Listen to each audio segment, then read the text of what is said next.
ఎన్నేళ్ళు, 100 ఏళ్ళ, 105 ఏళ్ళ, 99 ఏళ్ళ, ఎన్నేళ్ళైనా ఉన్నవాళ్ళు అందరికంటే వృద్ధులు. 100 కంటే ఎక్కువ అని చెప్తున్నారు, తక్కువ అని చెప్తున్నారు. ఏమైనా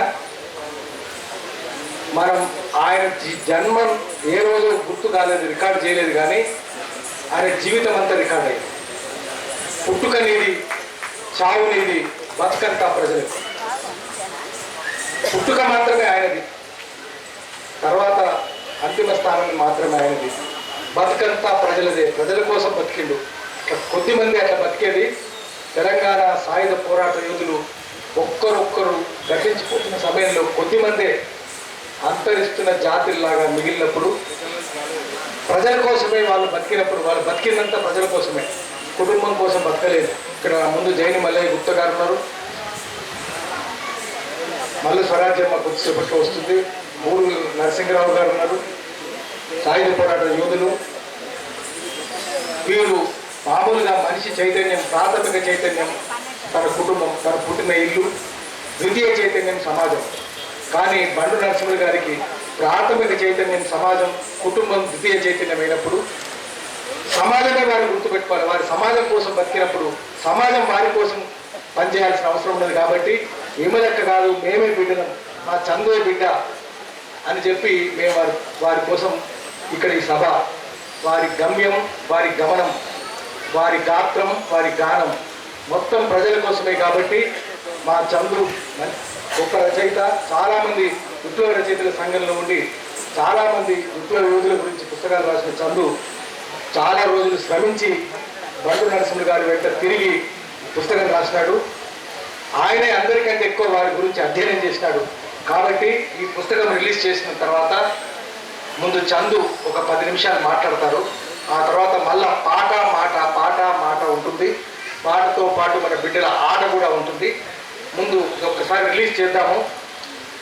ఇది కొంతమంది ఇప్పటికే చదివి ఉండరు, కానీ ఇప్పటికే దీన్ని ఆవిష్కరించినప్పటికి కూడా మళ్ళా ఈ సందర్భంగా గుర్తు చేసుకోవాలి కాబట్టి గుర్తు చేస్తున్నాము. తర్వాత రచయిత చేతుల ద్వారా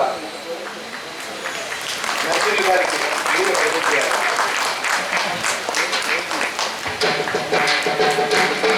అమ్మ విక్రమ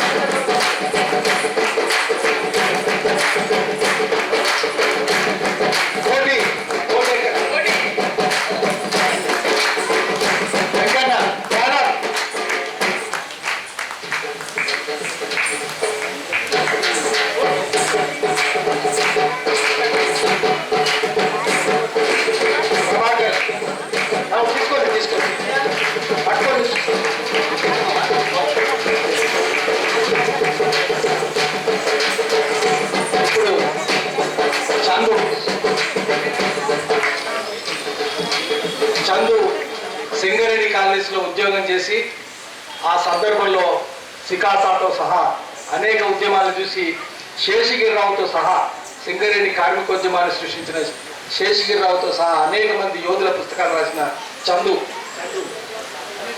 ఇప్పుడు చందు కొద్దిసేపు బండు నరసింహులు గారి జీవితాన్ని వివరిస్తారు. చందు పైకి చందు నా పేరు ఎందుకు చెప్తాను, నా పేరు ఆయన పేరు ఒకటే, చందు అలియాస్ యాదగిరి.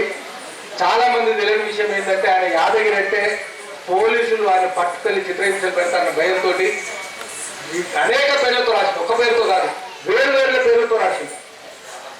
అట్లా చాలా మంది ఎవరో రాసిన దాన్ని నేను రాసినంటే నేను రాసిన దాన్ని ఇంకోటి రాసిందని చెప్పుకున్నాం. కార్ల్ మార్క్స్ కూడా అట్లనే రాస్తే, ఎవరి పేరు మీద రాస్తే కార్ల్ మార్క్స్ కూడా ఆ రాసిన ఆయన తన పేరు ముందు పెట్టమని, తర్వాత చదివి అది బోధపడక అర్థం కావాలంటే చాలా మెథడ్స్ కావాలని మళ్ళీ పోయి దండం పెట్టి నాకు అంత అర్హత లేదు, ఇంత గొప్ప రచయిత నేను కాదు, నాకు అవమానం అవుతుందని చెప్పింది. మా చందు కూడా రాస్తే అట్లనే కార్ల్ మార్క్స్ లాగానే అయిపోయింది. ముందు చందు మాట్లాడతారు, ఆ తర్వాత తగిన కార్యక్రమం మొదలు పెడతారు.